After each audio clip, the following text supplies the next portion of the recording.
There's a notion in chemistry called activation energy. The idea being that even for reactions that are going to give off a lot of energy, you have to supply a little energy up front to get them going. Think about lighting a match in order to start a big campfire. Tons of energy given off, but without that match, the kindling and the wood would just sit there. An analogous idea can be found in the very colloquial business saying, "It takes money to make money." Imagine if you had been able to invest $1,000 in Nike or Apple or Tesla when the company first went public. In today's gospel, Peter contrasts himself and his brother disciples with the rich young man in yesterday's parable. He notes that they've made a huge sacrifice to follow Christ and wants to know what they'll get in return. And maybe surprisingly, Jesus doesn't rebuke Peter, doesn't put him in his place for what could seem like a pretty self-centered question. Instead, Jesus promises that whatever sacrifice we make, it will be a tiny investment compared to the fruits that we receive. As one of my scripture professors at Baylor put it to me many years ago, you can't ever outgive God. Now, we must be careful here.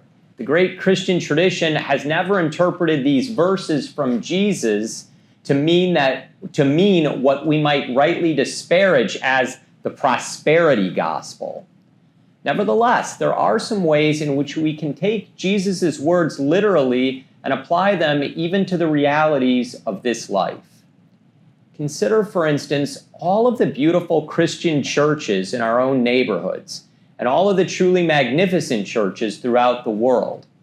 All that architecture, art, stained glass. Any one of us can walk into one of these houses of God and legitimately say, "I'm at home here. This is mine. This is ours." And that's not even considering the fact that we encounter in these churches the truest treasure, the Blessed Sacrament. I was just talking materially. Or think in terms of relationships.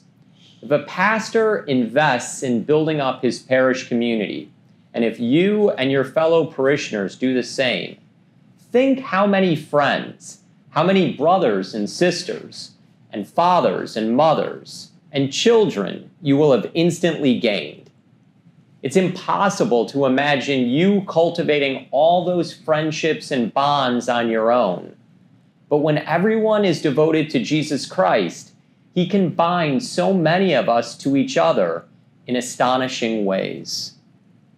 On a more intimate level, this dynamic of sacrifice and blessing is at the heart of our vocations, in religious vows, or marriage vows, or the commitment to live a chaste, single life.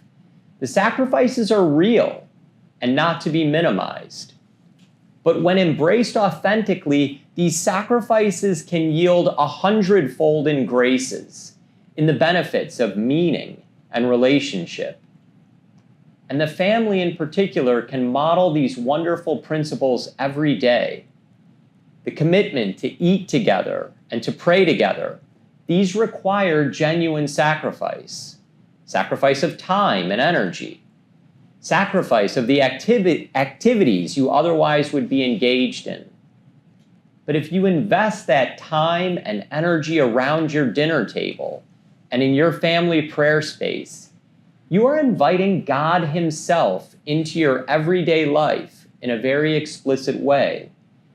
And He will in turn give you so much more than you offer, more than, but perhaps different from, which you could even imagine.